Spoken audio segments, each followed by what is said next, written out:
I'm Matt Marcocia, And I'm Brian Souza. and right now we're going to be talking about the quintessential entrepreneur, Earl Perry Charlton. Charlton was born on June 19th, 1863, in Chester, Connecticut. He was the son of James Charlton. James Charlton was a local blacksmith and quite possibly one of the best around. Earl had two siblings, a brother named John, who was 11 years older, and a sister named Mary, who I don't know how old she was. Earl Charlton was never really one for school. He left school before he even graduated.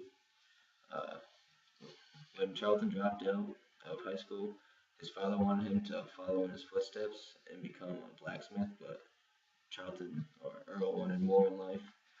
Earl Charlton had been earning money from a young age.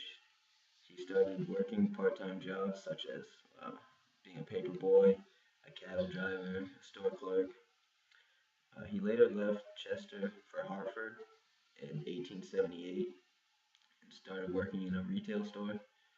Around 1880, he moved from Hartford to Boston and he never went back to Connecticut. When he was in Boston, he started working for a company that would later kick off his career as an entrepreneur. He became a traveling salesman for Thomas Newell, and he sold like pots, pans, windows, accessories. He worked for Newell for about 8 years and established ties with Woodworth and later Matt Knox, who was gonna later be his business partner. And in 1889, Charlton and Knox began to talk about the possibility of opening 5 and 10 cent stores together. And in December of that year, they both agreed to become partners and open many stores in which they would share the profit equally. Charlton and Knox started to look for places where they could open their new store. Um, they were looking all around like the New England area, and they decided that Fall River would be probably their best option to open a store. They opened it in February of 1890 on South Main Street in Fall River, Mass. They only stocked the store with about $100 worth of merchandise in the entire store. And when they first opened it, so many people came that they sold out everything they had in the store, wiped them completely out, and they couldn't even open the store the next day. So they had to wait, and then the day after they doubled the price and got twice as much merchandise in the store.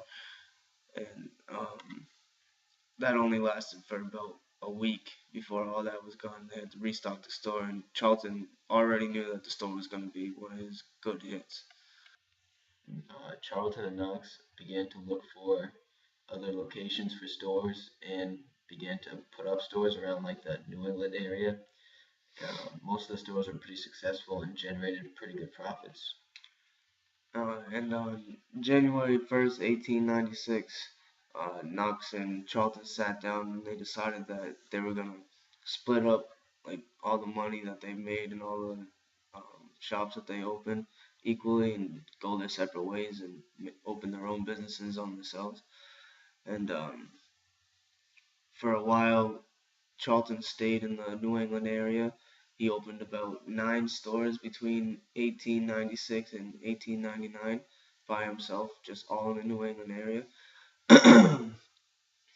But he decided that if he was going to keep opening stores in New England, he was going to be competing with other like pretty top guys like Knox and Woodworth and this other guy named Fred Kirby.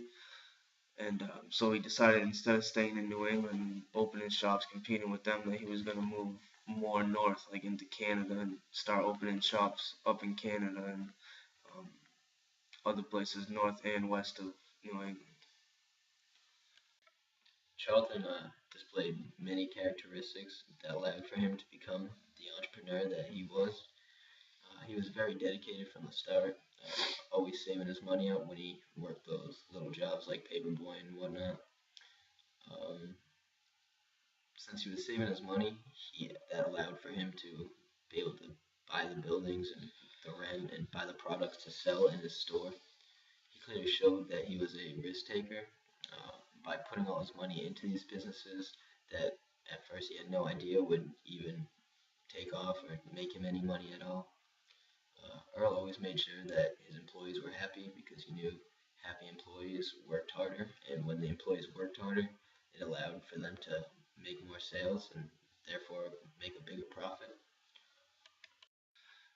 One of Charlton's biggest characteristics and best characteristic was his ability to adapt to the changing business world around him. Um, he was always doing whatever he could for the customer to make the customers' lives more easy.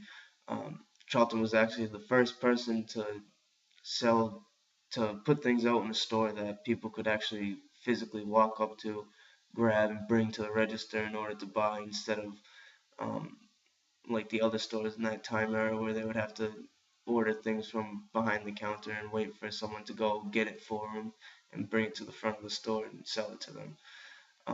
Charlton was always coming up with crazy ideas like this that were just like little things that could make someone's shopping experience a little bit better, make the customer just a little bit happy.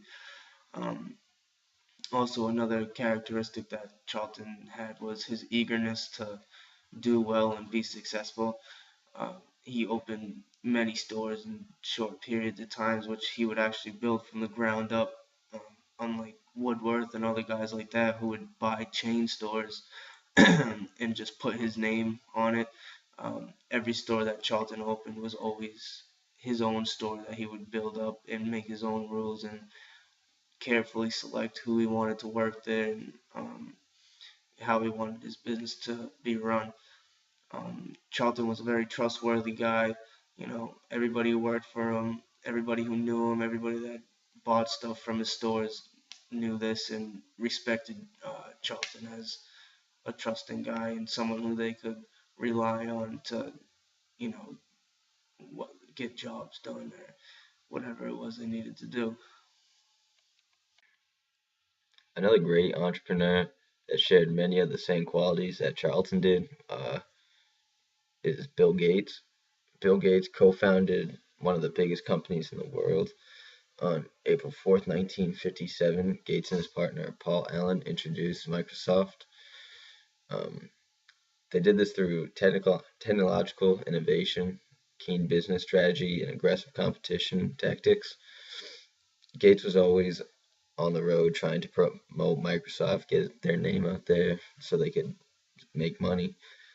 A big goal of his, just like Charlton, was to become very widespread, and he did this by traveling around to get his product out there. Um, After IBM bought Microsoft software, that's when the that's when it really started to take off. And for some time, Bill Gates was constantly one of the world's most wealthy men. And much like Charlton, Bill Gates actually donated large amounts of his money to charities, and he set up many charities, which was very beneficial. Many people want to become an entrepreneur these days, but not a lot of them have what it takes. Uh, Charlton became a very successful entrepreneur because he had such great qualities, like what we already went over. Um, Basically, what it comes down to is that Charlton always would put the customer ahead of everybody else, and that's the only way you can make business. That's the only way you're gonna get people to come back is if they enjoy the time that they had at your store and enjoyed the service that they got and everything. Um,